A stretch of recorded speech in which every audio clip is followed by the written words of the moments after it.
good morning everyone! So, ngayon lang tayo ulit Yes, Talia! Hey, Talia, Oh, she wants some. Ito pala yung sampayan dito. Pag magsasampay ka, ito yung mga sampayan dyan. Mostly, makikita nyo dito. So, anyway guys, nakalipat na pala kami dito.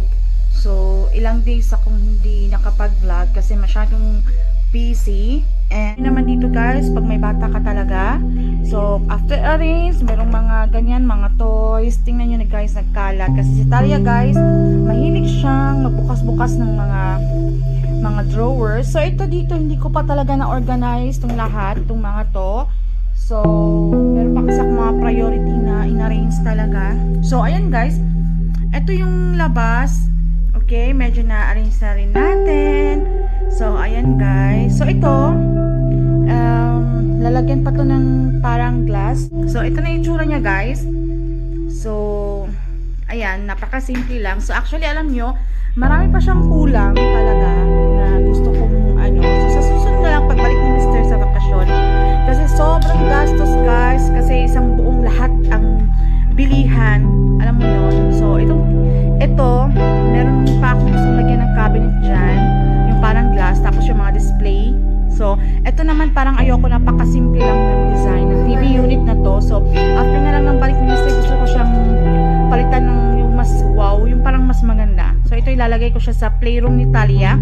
Lalagyan ng kanyang mga toys. So, ayan guys, tingnan nyo guys. Kakalinis ko lang. So, ayan na naman si Talia. So, ito yung itsura ng namin guys. So, ayan. So talagang sobrang na-busy talaga ako. Hindi talaga ako nakapag-vlog guys. So, ayan. So, ito naman yung ating shoe rack. So, ayan, medyo na-arrange natin. Pero hindi pa talaga 100% talaga guys. So, ito naman yung kitchen. Ayan. Ayan, nagluluto tayo ng chicken. So, kasi gusto ko lang yun ng broth ng chicken. Kasi lalagyan ko yan siya ng gulay.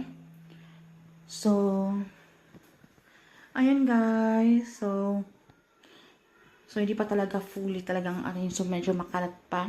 So, ayan yung tsura ng kitchen natin, guys. So, malayong-malayo na rin sa last ng kinakita natin na talagang empty siya, diba? So, ito naman yung ating bathroom. So, sorry naman. So, sobrang, ayan, guys. So, napakasimple lang, guys. Ayan.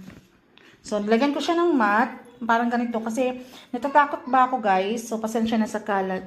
So, ito ilalagay ko pa to sa labas ng balcony. So, ito guys, mat. Kasi natatakot ako pag si Talia papasok dito. Tapos may basa or madudulas ba. So, ayan.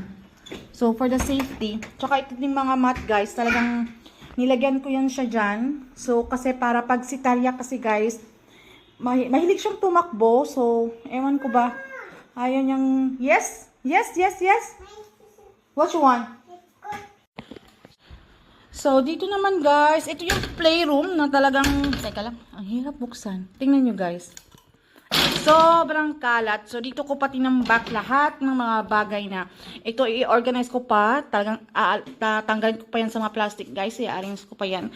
So, sobrang wala pa talaga akong time. So, ayan. Actually, ito yung playroom ni Talia para hindi na siya dito maglaro-laro. So, at least dito siya sa isang room lang. Pero, pag magkaroon talaga ako ng time, nilinisan natin yan. So, ito naman yung room na isa guys. So, actually, napakasimple lang din. So, ito, room ng, kung may dito, may pupunta, mabibisita. So, ayan guys. So, hindi pa yan tapos guys. So, ayan. So, napakakalat. So, change ko pa yung beddings guys. Bibili pa tayo yung parang match siya. So, ayan, just for temporary lang. Kasi, wala tayong dito. So, ayan. Lalagyan pa natin yan ng carpet dito guys. Tsaka, ayan, lagyan natin yung AC nila before. Lagyan natin yan ng parang frame na lang para matabunan. Tsaka, ayan. So, napakasimple lang, guys. So, ayan. Halika, Talia. Taali. So, ayan lang muna yung update natin for today, guys. So, ayan. So, sobrang nakakapagod pala, guys, pag mag-transfer ka ng bahay. So, talagang nakaka-stress.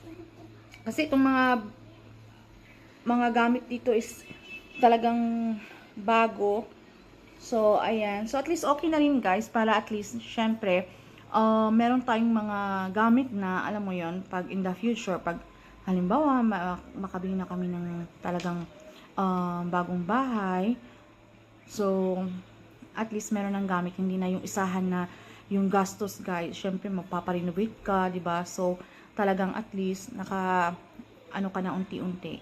And then, maganda din naman, guys, para at least nakabukod kami. Okay naman yung mother-in-law ko, guys. Okay naman dun. Pero iba pa rin yung meron kang sariling bahay. Okay? So, kasi itong bahay na to, guys. So, pinaparentahan nila. So, sa kanila to. So, na-mention ko rin to sa last vlog ko. No? Kasi hindi nila, to, kasi si mama, 6th floor kasi to, guys. So, ang hirap naman pag meron kang bibilhin, meron kang 6th floor, walang elevator.